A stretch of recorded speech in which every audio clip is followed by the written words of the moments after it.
Well, we're sitting here in the home of Bob Sales. Bob is, as most of you know, one of the great heroes of D-Day, and his actions on that day certainly were a story that, if you haven't heard all this, we certainly want you to hear it with us. Sergeant Sales on that day was awarded the Silver Star, the Purple Heart for his wounds, and he was the lone survivor of his landing craft, and what an amazing story that he will tell us. Sergeant, it's so good to see you. We're very glad that you are here today. Yeah, I bet you are, after that day. Take us back 70 years and let's talk about what happened. Bring us in from the ocean. Well, let's go back a little bit before that. All right. We were in the National Guard, and we got inducted as the regular army. We were sent to Fort Meade, Maryland. Well, now wait a minute. You were you fudged a little bit on that. You were supposed to be a little older when you got in. Yeah, but that didn't make a difference. I was just as tall as the rest of them. I was just a long, ranky country boy. You were 15 years old. Uh-huh. So, all right, take us forward. And Fort Meade, and then we went to Camp Bland in Florida. We went all around training for a while. And I remember when we went up, we were inducted, it was a year ahead of the war of Pearl Harbor. Mm-hmm. So we were on our way back from maneuvers in North Carolina, going through Virginia here in a convoy. And we stopped for the night, and somebody come running up to the truck and said, "Pearl Harbor's bombed. Japanese bombed Pearl Harbor." Most of us looked at one another because we didn't know where Pearl Harbor was. But there was one boy on there who had been in the Army before and had been over there. And he said, "Boys, you can forget about ever going home anytime soon. You got a war on your hands." And of course, over the next hours, it developed, you know, what had happened. And we began more intensive training. Before we knew it, we were on the Queen Mary going to England. Not in a luxury line part, but there's 15,000 of us on there. And a lot of them were from Southside Virginia, you know, Roanoke, Lynchburg, Farmville, Danville. All those troops were on there. And a day off the coast of Scotland, you know, everybody was concerned about U-boats. And the British sent a cruiser out to sweep mines in case the Germans had laid any mines. And there's two ships in the ocean now, the Queen Mary and that cruiser. And the Queen Mary cut the cruiser in half. Really? And there was 300 British soldiers died right in front of us. And half went down one side of the ship and half the other. And the next day, when we were taking off the Queen Mary, there was a hole in the bow big enough to put this house in. So we were very lucky. The ship went way over and come back up. And we were all up on deck because it was October, and the sun was warm and it was crowded down below. If you wanted to eat, you had to wait in line and eat one time and go back and get in line. But we landed in England and were immediately met by the British, taken down to a place called Tidworth, about 24 hours train ride. And we stayed there for a while, but the good times sort of, there was a lot of hard training, but there was a lot of good times. A lot of these boys were getting Dear John letters from home and kind of upset. They didn't have any trouble replacing those Dear John letters. All the British soldiers were in Africa fighting Rommel. And it was really a good time in England. And that's what they said about the Yanks. You were oversexed, overpaid, and over here, right? Yeah. Isn't that what they said about you all? Yeah, that's what they said. When did you get liberty? You got quite a bit. You know, at night you could go into local towns, but every once in a while you'd get a 3-day pass to London. Now that was a good time. When you were an American soldier, had a little money in your pocket, and had a 3-day pass to London, you couldn't get any better than that. Well, what was your first taste of of English beer like? We didn't make a difference, we just drank it.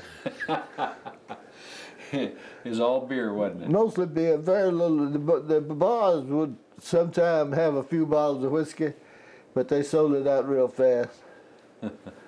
Most of the time it was just straight beer. But the training continued all the time. Oh yeah, but in the morning, you know, you might go out to see the changing of the guard at Buckingham Palace in the morning, but your afternoons and nights were filled with other things. The Covent Garden, the big opera house in London, covers about a city block. They converted it into a dance place because the British had to work 24 hours a day. They really struggled. And they started dancing at 2 o'clock in the afternoon. Every hour or two they'd change bands. And I've seen as many as 200 women in the stag line. And some of these old country boys from Virginia see all those pretty girls, you know, and all you had to do was dance around real close to one. They would tap you, you know, you just work the crowd. Everybody had a good time. Oh. But there was plenty to see and do in London. Now, how long were you there? Oh, we were there probably a year. But we were always moving closer to the coast. A place called Slapton Sands. We would practice invasion landings and all. And it was just one thing after another. You know, have you ever heard of the Moors? Mm-hmm. Well, we'd go up on the Moors sometime for training. And we went up there one time to test rations. And it was a good place to do it because there wasn't no way to get nothing but what they give you. It's just dry, wet grass, and it just gives under your feet. The only thing alive up there we ever seen was a few wild ponies. Mm-hmm. And we kept going, and the time kept passing. And finally we were moved to a Marston area. And there was British guards guarding the whole compound. We couldn't get out or do nothing, you know. And this is where we were told what our part, just our part, of the invasion would be. And we seen aerial maps of those cliffs and bunkers that they had there. And you got to remember the Germans had been there 4 years. And they were well prepared for us. And they had anticipated us coming. So they, you know, we knew it was going to be tough. In fact, one officer said that he could take a machine gun and hold us off the beach. And it almost mounted to that.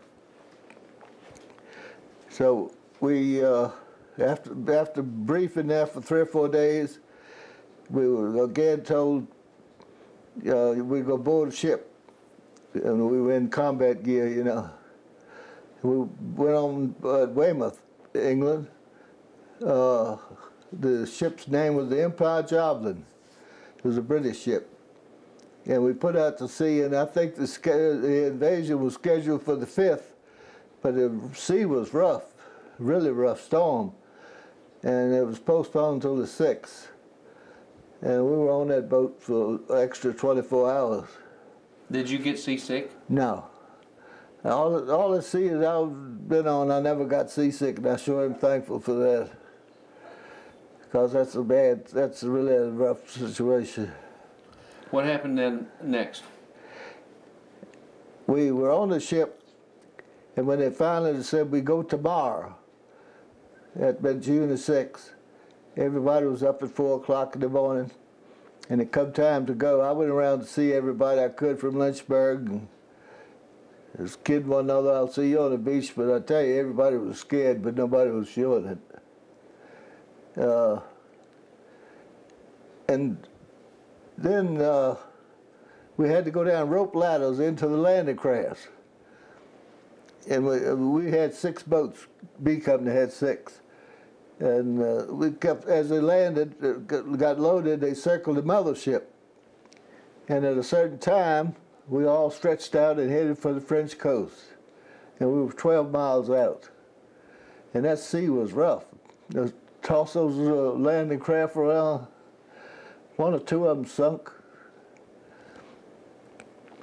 And we finally got close to the beach. I was the radio operator for the company commander, and I was right with him all the time. And he turned around to me, and he hadn't said a word the whole trip in. And he turned around to me and said, "Get up on the ledge and see what you could see." I crawled up there, and all I could see was smoke and fire and what looked like dead bodies.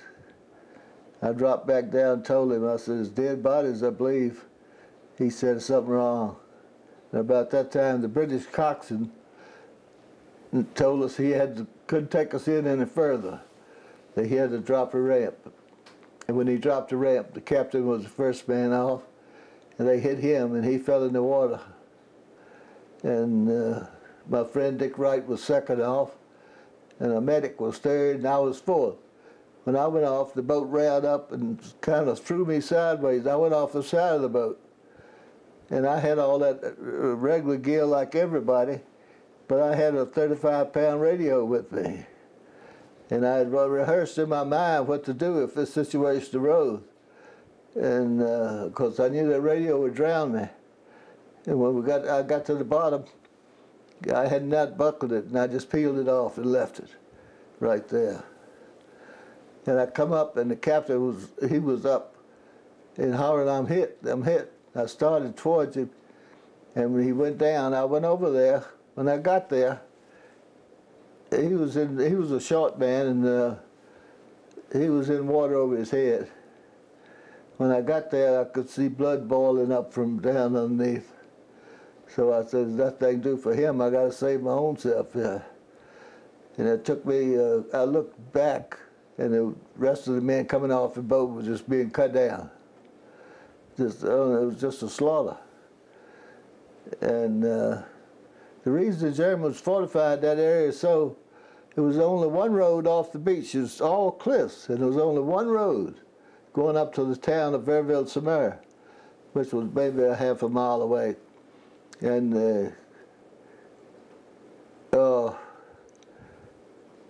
they had barbed wire across that, high bunkers, barbed wire. And that was the only road we had to get any tanks or trucks or anything up.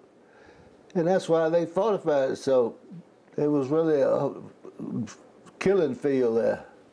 Did you land at were you at the right place? Or did you? I landed at the right place. Yeah, so your landing craft was where it was supposed to be. Yeah, we were zeroed in on that steeple of that church in Verville-sur-Mer. And we landed where we were supposed to. Mm-hmm.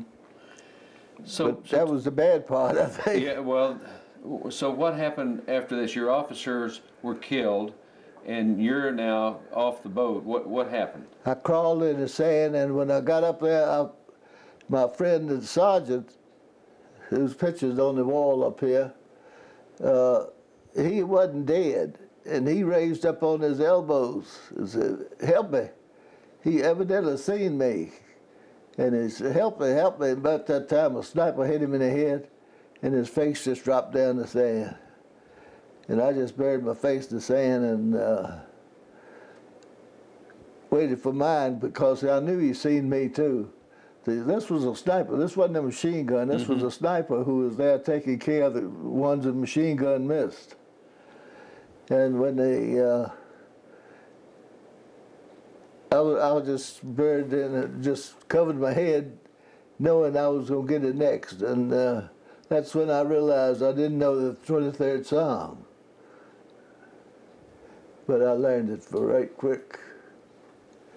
And then after a while, I turned around, I kept looking, I began to move a little. I thought maybe he'd done found some other targets. And I looked around, and I could see other boats coming in. Mm. And one of them was close to us, and the ramp went down, and I seen a man come off to the end of it and get hit with a machine gun, and his helmet flew off. And I knew then it was Dr. Ware, because he has flaming red hair. And he had brought himself in on the third wave rather than 4 o'clock that afternoon when the beach was clear. Now, who was this? Captain Robert Ware from Amherst, Virginia. He was a battalion doctor. And he knew that he was needed there. Oh, yeah, yeah. He had a bunch of men. He scattered them out. They went on different boats. But he brought himself in, and that was a mistake. Wow. Because he just fell in the water. But I remember that red hair for a long time. Well, you're on the beach and things are just a mess. What happened next? What did you do? There was a wall several hundred feet away, and I was trying to make it to that wall because it was protection. Now, the Air Force was supposed to bomb the beach, which would give us craters and stuff to get in, see, some protection. But they missed and bombed 2 miles in. Missed completely. So you're crawling across the beach. It's basically flat. You've got people shooting at you from every direction. How did you make it to the wall? How were Crawling, you the one? just crawling from one dead body to another, a log, anything, you know, that I could get any protection from. And when I finally got to the wall, I found a buddy of mine named Mac Smith from West Virginia, and he'd been hit in the face. And it looked like his eye was partly hanging out. And I've got a lot of pictures of that. Somebody took a picture of it. He was standing up, and I slapped a bandage on his eye. And we started pulling dead out of the water because a lot of men were killed in the water, and boats sank and they drowned. We pulled a lot of men out of the water. Once in a while we'd find a live one. And the men on the right who continued to, see, some of our men got by pretty good. And they worked their way up the cliffs and got in behind those bunkers. And the Germans either got killed or they run. They didn't want to be captured. So the fighting was furious all day long. But no, the officers were practically all dead. The second in command, Captain Williams, he was hit in the ear and he was evacuated. So we really didn't have it, man. Now, I landed, I was a PFC. I had been a corporal and missed a train back one time from London and got busted back to private. But I made up for it this day because they called me in 2 weeks after the invasion and said, we're going to make you a sergeant. I said, I want to be a staff sergeant. They said, staff sergeant it is. And I was promoted to staff sergeant right on the spot. Good negotiating. That's great.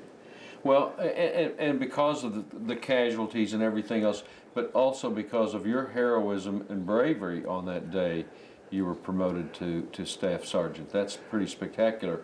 Many soldiers go their whole career and never make it to staff sergeant. Oh yeah, but if you want to get promoted, you get in the infantry and get yourself a little war going. A little war. Just a little war. Well, okay, so you made it to the wall, and things were perhaps a little better. At least you had a little cover. What happened then? Well, I had nothing to fight with. I had lost the rifle and everything. Of course, the radio wouldn't make a difference because there wasn't anybody to talk to. And I didn't have anything to fight with. So I picked up a rifle, and it won't fire because of the sand in it. And it was just one chaos after another. We were running into small bands of Germans, and they would run and would shoot a few of them or something. But our men, we kept losing men. That's where it got so bad. But by the night, they had sent a ramp launch in to pick up the wounded. And I was down the beach trying to get back on the boat. And the lieutenant who was in charge there from the hospital ship said, you're not in shape to go back, you go on with them.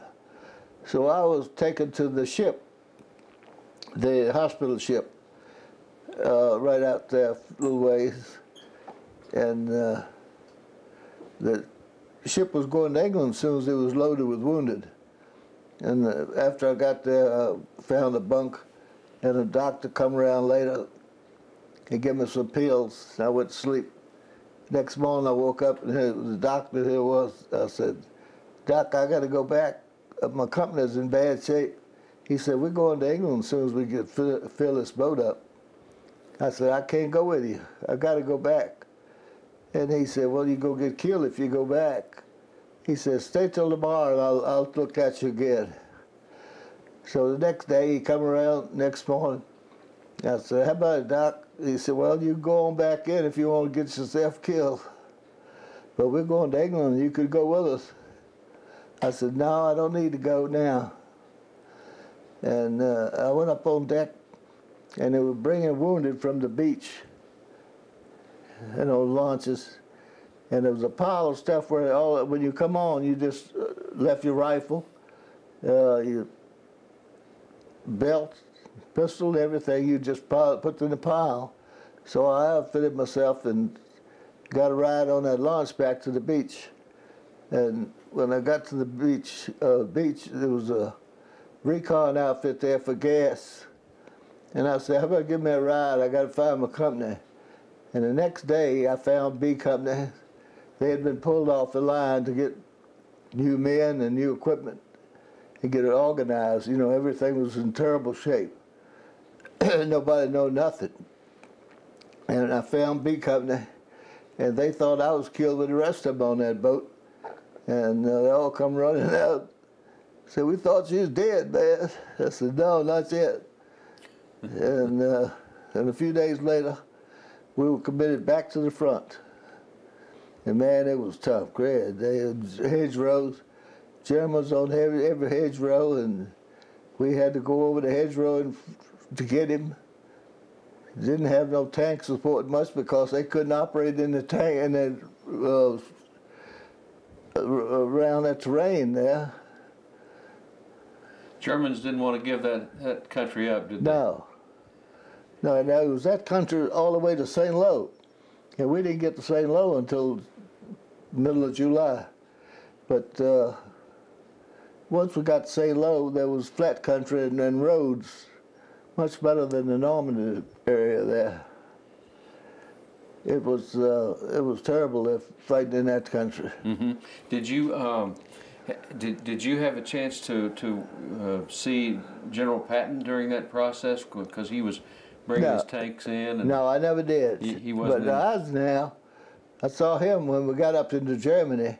And what was that like? It was real nice. One man from each company was sent back to see him, and he asked me. Another one asked me, "How old are you?" He asked me where I was from and if I was getting enough to eat. And of course, all we had to eat was K rations, you know. And he asked me something else. He asked me, it was right funny. He asked me if I had warm clothes, and I told him, yeah, as good as we could get. And then at the end, he said, "I'm gonna give you 12 men, each 48 hours in Paris." And they took us off the line and give us clean uniforms and money if you wanted to draw it. But you needed cigarettes and soap. Stuff like that was far better than money. And to Paris we went. And when we got there, we decided to break up into 2 groups, 6 each, because Paris hadn't been liberated too long and we didn't know exactly what to expect. But they welcomed us with open arms. And, you know, it wasn't nothing for a little boy to run up, pull you past. "Yeah, yank, yank. Sister Virgin, Sister Virgin." the oldest story. You could walk into a cafe at 3 in the afternoon, and for 6 of us, in a few minutes, 4 or 5 women would come down the steps. It's a very liberal country. It was Paris after all, wasn't it? But we had a good time. I don't think we ever went to bed. Okay, Liberty's over. Now back to the war. What did you do next? Back to the war, back to the big battle, which was coming up. for the Royal River. And it was to jump off on the 18th, 17th, which we did. And I had 35 men. And I was in reserve the first day, and the first platoon got cut to pieces. Our objective was a small town now called Cedric, but we had to cross an open field to get to it. And we just almost got slaughtered, the first platoon did, because they had machine gun on a little high ground, and it was just a level beat field. And so we pulled back, got the dead out after dark, and I curled up in a corner of the house, went to sleep, and at 4 o'clock in the morning, the captain's runner come down and said he wants to see you. I said, man, this is bad news. And sure enough it was. He said, I want you to take your platoon and get across that field before daylight. I said, Captain, don't you think they've got flares? And he said, I hope not. I said, I do too. And we lined up and tried to go across that field and got pinned down. They opened up on us, and 4 or 5 men was killed, I know. And as soon as it got daylight, I knew where the machine gun was. As soon as it got daylight, I crawled back down a drain ditch to where the company commander was, and they had a couple tanks there. And the tanks were in case the Germans pulled a counterattack. And I said, if you give me one of those tanks, I'd knock that gun out. And they did give me the tank, but I made the mistake of taking them up the road, because the machine gun was around the corner of the road in the field. And I figured it'd be easy to get from there, but run off a mine and blew the track off. Uh-oh. So I run back down there, and I said, you got to give me another tank. And the tank man said, I can't give you another tank. And I said, come here with me. And then I showed him that field out there, and men laying there just waiting to be shot. And he said, all right, but I'll give you another one, but take it across the field. And we did. And we got up there where within range where the big gun on the tank could get him. And we threw 3 shells. In the third one, I know we got him. And I hollered down to the tank crew, let's get out of here. And when we turned sideways, they had an anti-tank rocket, and they fired and hit right in the side of that tank. Blew me out of the tank.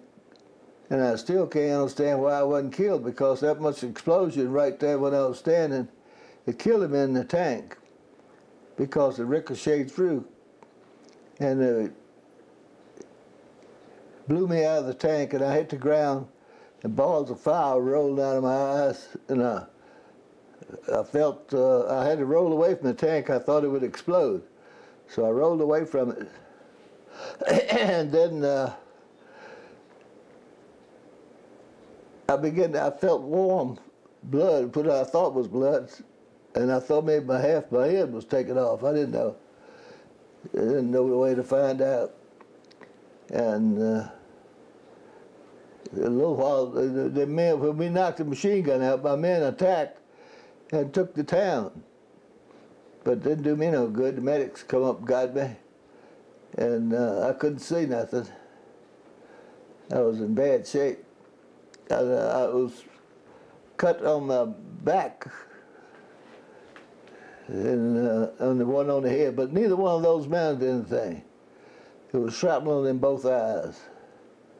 And they took me back to the aid station, and from there they put me in an ambulance and sent me back to a field hospital. And everywhere I went, they said, we got nobody here that can handle your case. We'll send you back. And I ended up back in Liège, Belgium, all the way back there. And even there, at the big hospital, they said, we can't do nothing for you, and we'll get red tag you. I said, what does that mean? He said, that means you go to England on the first plane. They had old planes and took all the seats out where they hang stretchers around the walls. Mm-hmm. And so I said, okay, let's go. I wanted to get back to England because I had a girlfriend there. But that's kind of crossed my mind, but I had not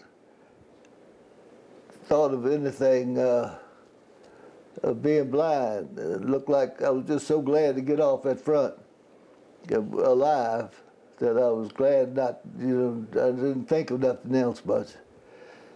And I was there in a couple of days. They sent me out to the landing strip, and there was an old barrel factory where they had some men in, and that's where they load you on the plane. I was there for Thanksgiving. I remember I had Thanksgiving done, and I had to eat it with my hands. Wasn't no man out there. You wasn't supposed to be there. They drop you there and load you right on the plane. They had German prisoners working there. But they had a flight nurse.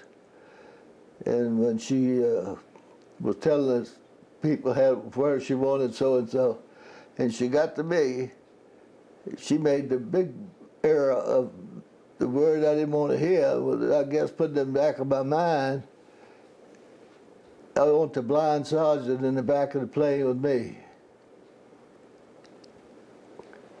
That was the first American woman I'd heard for a long time. And I did get in the back with her, and she talked to him and said, "You won't stay in England now, you're going to the States." And that's exactly what happened. I ended up in England, which was a good hospital, really good, and it wasn't long until Christmas, and I was there for Christmas. But nobody could seem to do anything to me. I had too much shrapnel, and I had retinal problems and all that. So they sent me back to the States after, well, at the hospital in England.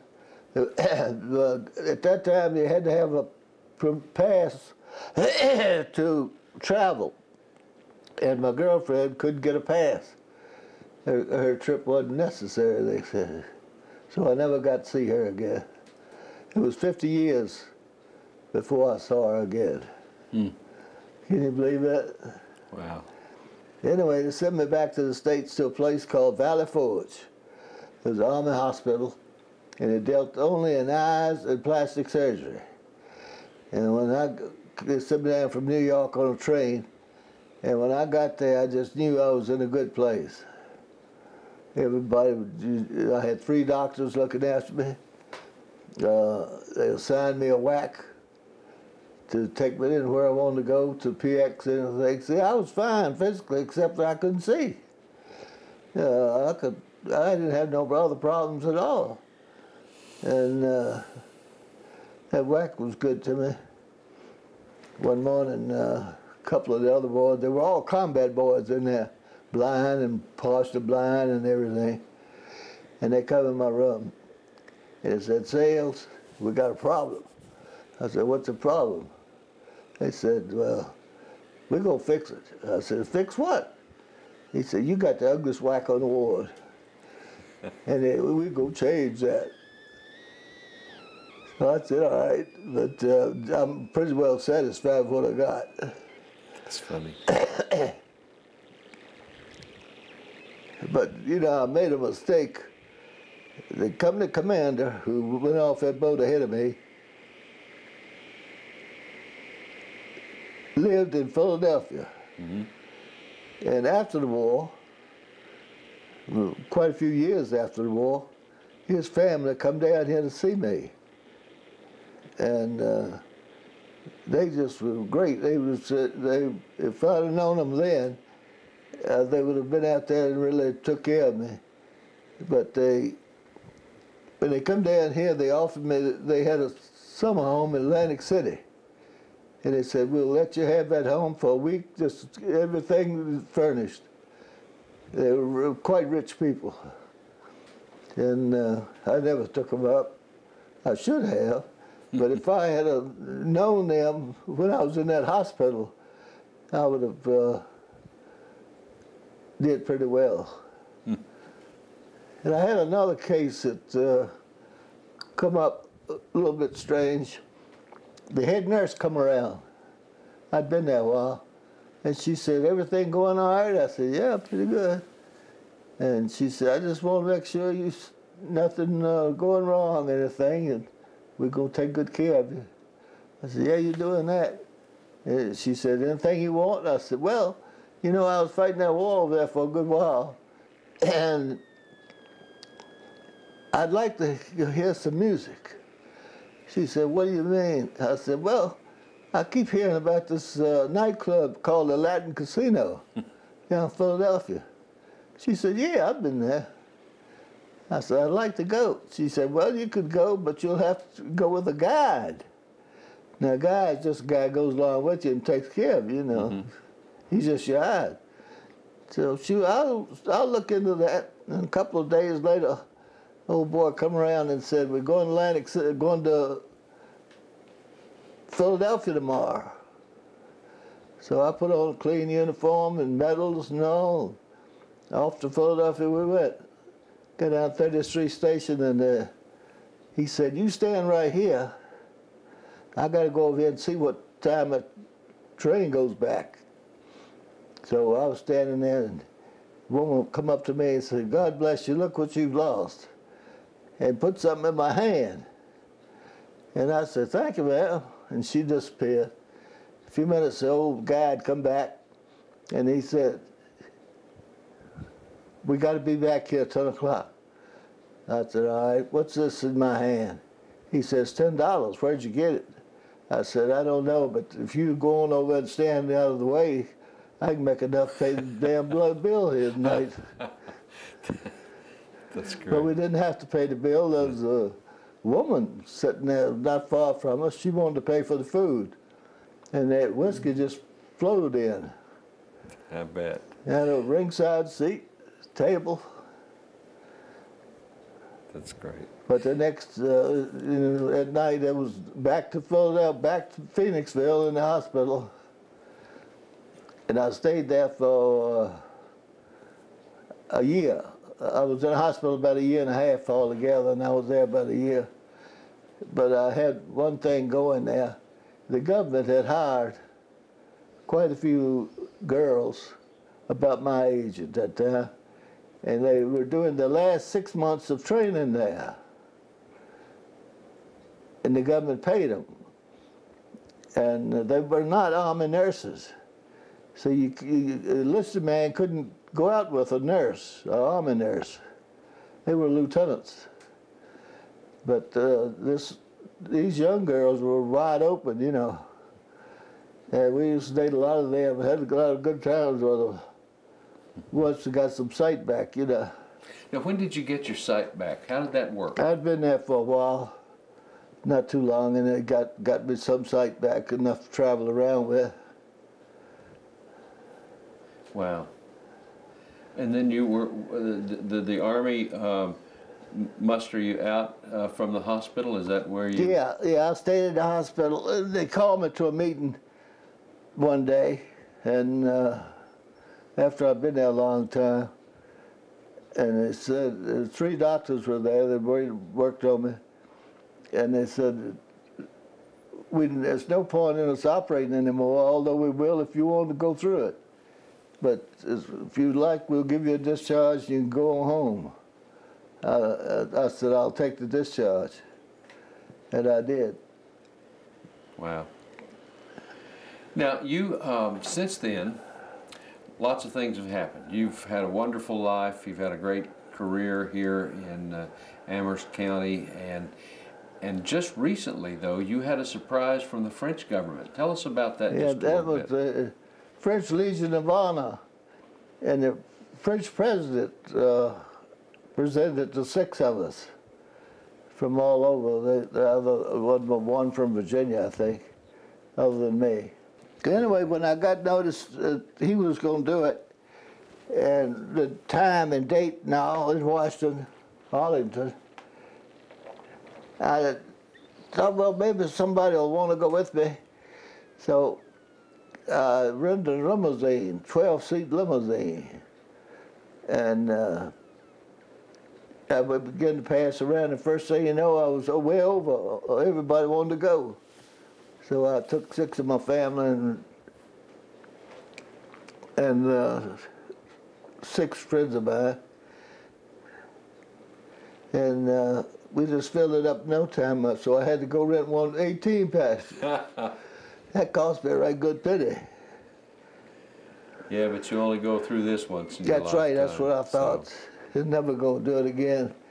And we went up there, you know, and the sheriff here found out about it, and I didn't know it. He was working through my wife. A bunch of people from the church come down to see us all, and then the sheriff put out a led the procession, and he took us all the way through to Arlington. No stoplights, nothing. That's nice. And each county we went through, we met the sheriff and all. They would come on board and talk to us and all. That's great. That's great. Well, let's look back. 70 years ago, an incredible day, an incredible career, an incredible time. What sticks out in your mind, Bob, as you think about all this? What do you think back on? Well, of course, D-Day, it was 2 days.